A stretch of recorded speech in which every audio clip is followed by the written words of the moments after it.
Welcome to Childcare Conversations, the podcast where early childhood leaders like you get real-world strategies, honest talk, and a whole lot of support.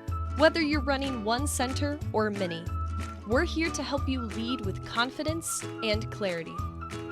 This episode is brought to you by our summer partner, Childcare Business Growth, your go-to solution for filling spots, increasing revenue, and scaling your childcare business without the burnout. We're proud to partner with a team that's as committed to your success as we are.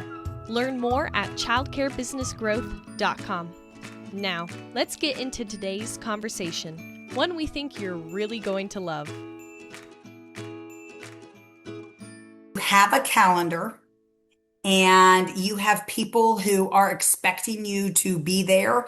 It could be because you are going to be giving a tour, which means that you want that family to come to your program, and this is a first impression.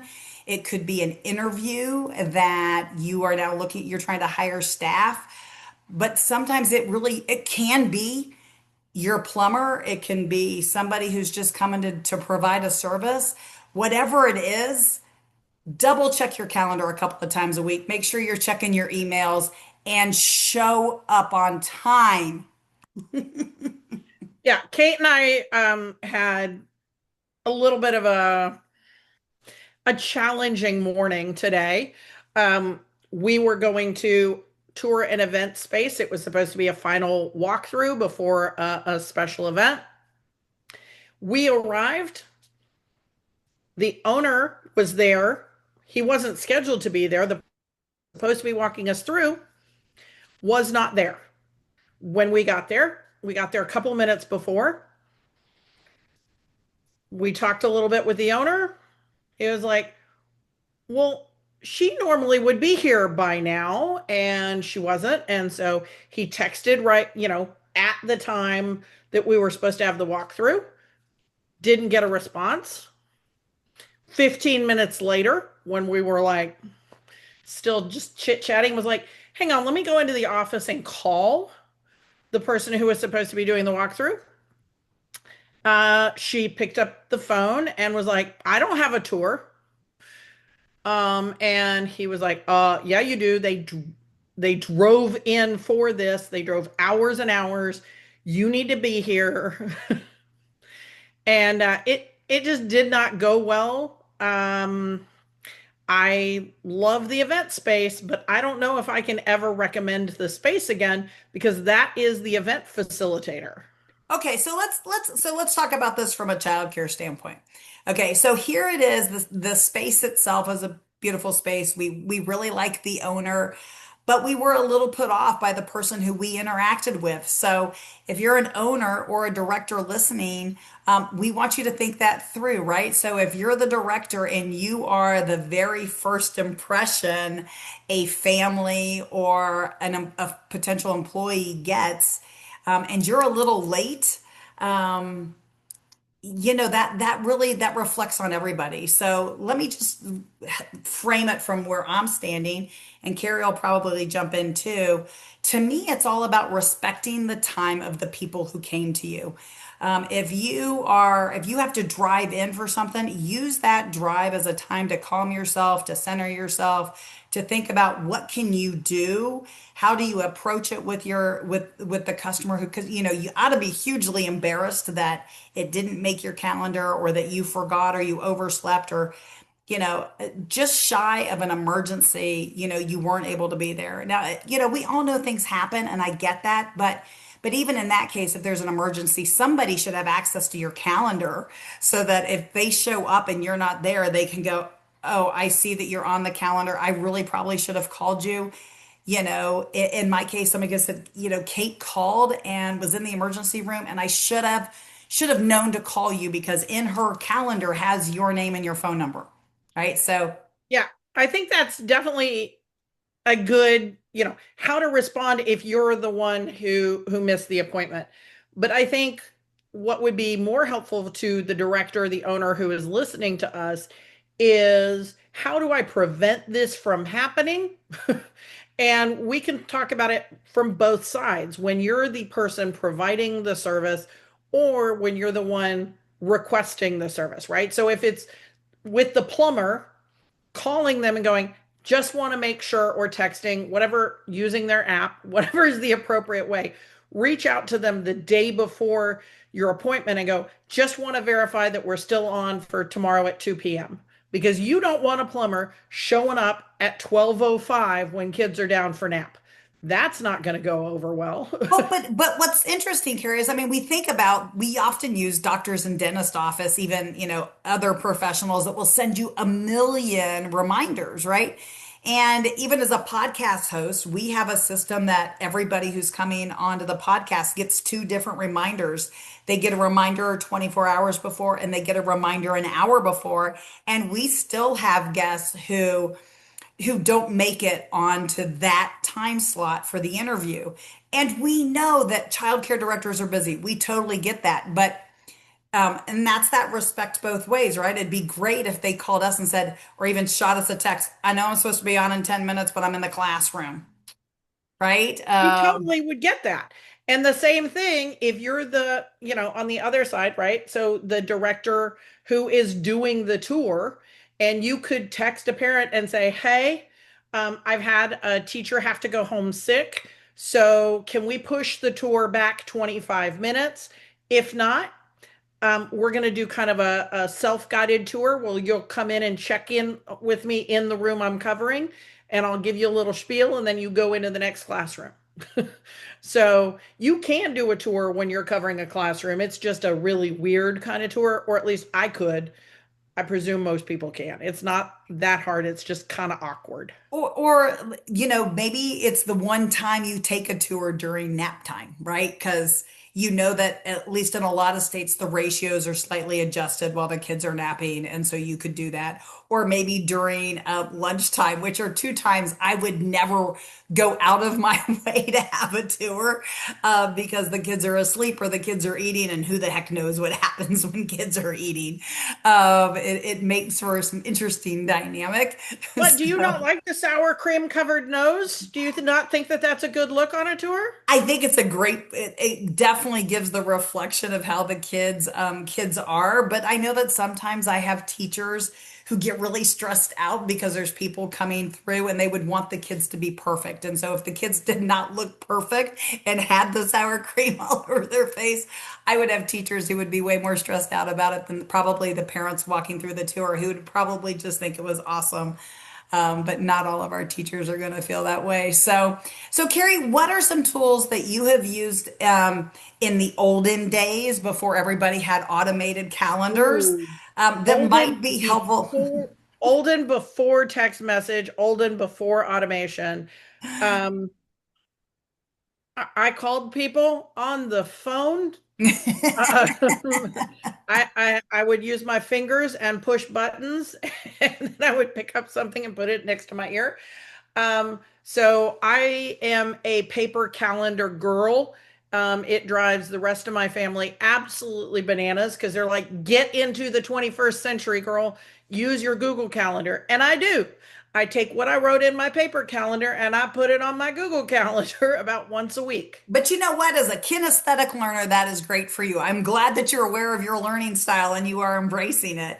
Yeah. One of the things that I think is really interesting from paper calendar days and calling people that I think we sometimes forget, as somebody who prefers an email over almost every other form of communication, is especially with our parents or our potential employees.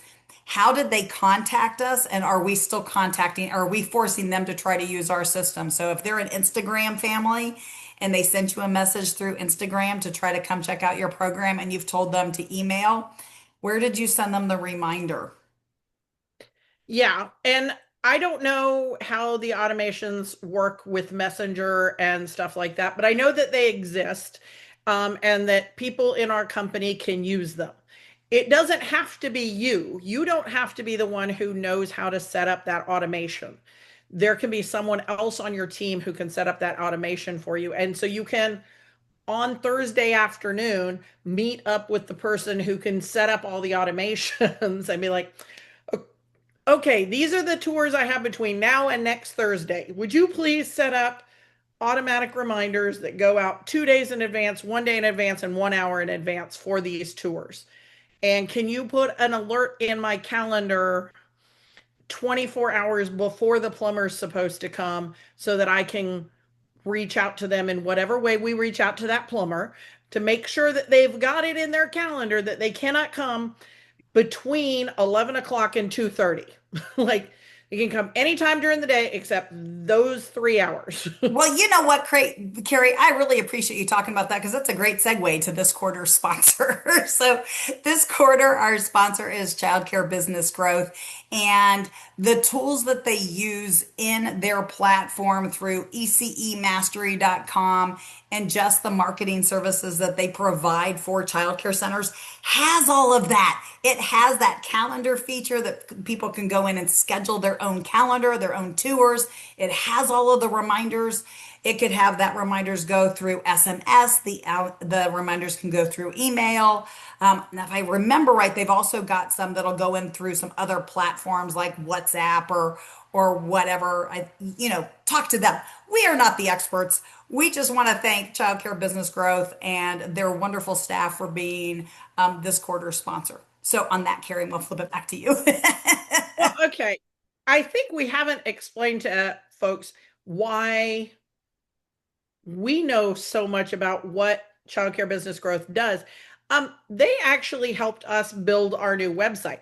So we know that they do great website building that has automation elements into it so that people, again, can schedule their tour and you can have it set up. So they scheduled the tour, you get a reminder and they get a reminder. So both of you. And not only that, we met them because we had clients who used them. So it really has been full circle, and we're just glad to be able to partner with Nick, Jenna, and the staff at Childcare Business Growth, or what you might hear us say sometimes, CBG. So, Carrie, we've talked about calling people, we've talked about keeping a paper calendar.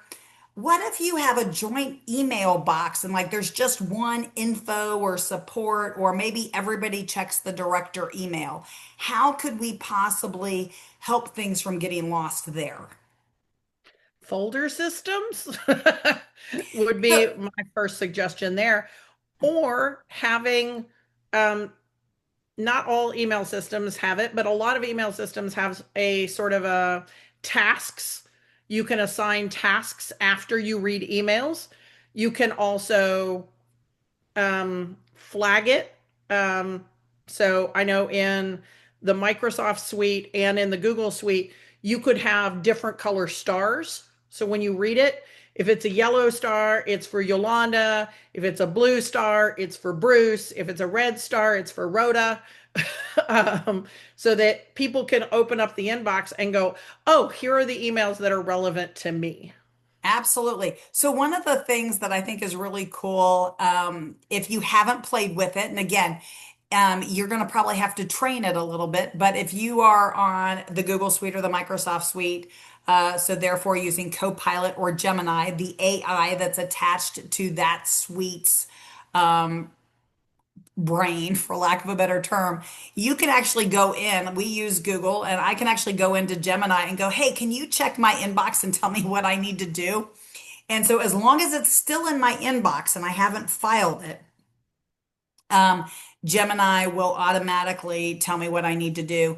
I also have my Gemini scheduled in a way that it will catch if somebody says, oh, yeah, I can meet 10 o'clock. Anything that looks like a time or a date, Gemini will tag for me so that I can make sure that I do have it in my calendar. So, some things that come in as a calendar invite obviously show up in my calendar, but it will also do that. One of my favorite tasks, and I am not really sure how to set it up, I just know that my phone does it, is if I actually have home and work set in my Google Maps and I've correlated my Google Calendar to appointments. Google Maps pays attention to the time it takes to Driving get to time. places, the travel time, and it will actually, if there's an accident, it will actually send me a notice that says, "Hey, you have to leave now if you want to be at your meeting on time." And I think that's really cool. I don't know how it knows to do that, but it does. Yeah, I mean, other navigation systems do that as well. I have Waze which Google bought, but I still prefer the Waze interface. And I think Apple Maps can do it too. I'm sure the other navigation tools can. You just may have to go into YouTube University and set that up, or, watch a video on how to set that up. But I think this kind of thing really goes a long way to making it easier for you to be on time for your appointments, whether it's somebody coming into you or you going out to someone else. Making sure you've confirmed it 24 hours in advance, looking at what the road conditions are so that you know how long it's going to take you if you're going out, and, you know, just communicating. Communicate, people, and communicate the way that people want you to communicate with them. If they reached out to you through Messenger, then don't say, great, call the office. Don't send a message back through Messenger saying, call me at 555-123-457. Because they didn't want, if they'd wanted to call you, they would have. They might have the feeling that one of my daughters has, which is, if you really liked me, you would text me. And they don't want to be on the phone. Basically, our whole goal here is to help you go from overwhelmed to I got this. And if your schedule is one of those things that you find overwhelming, we're trying to give you a little bit of a tool or two or three. Hopefully, we didn't give you so many that we overwhelmed you, but we know you absolutely got this. Carrie, what should they know if they really did get this? I don't know. Maybe that they should share the information from this show with somebody else who would like to know. Share it with the people on your team who might need to help you with automation. Let them know, this is why I'm doing it. These two crazy ladies said I needed to do this, and I was pretty sure you'd know how. Somebody in your world knows how to set this up, and it will make your life so much easier when you're not feeling anxious about, did I forget an appointment? Oh my gosh, I'm not ready for that tour. You can have an alarm set 20 minutes before the tour to go put together, make sure that the tour packet is ready. Absolutely. Thank you so much. Thanks for tuning in. We love bringing you real talk and fresh insight from the world of early childhood education. Be sure to follow us on social media to stay connected and catch all of the latest episodes. And if you're planning a conference, training, or special event, Kate and Carrie would love to speak to your audience.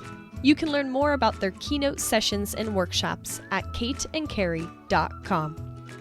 If you learned something today, share the show and leave us a review below. We'll see you next time on Childcare Conversations.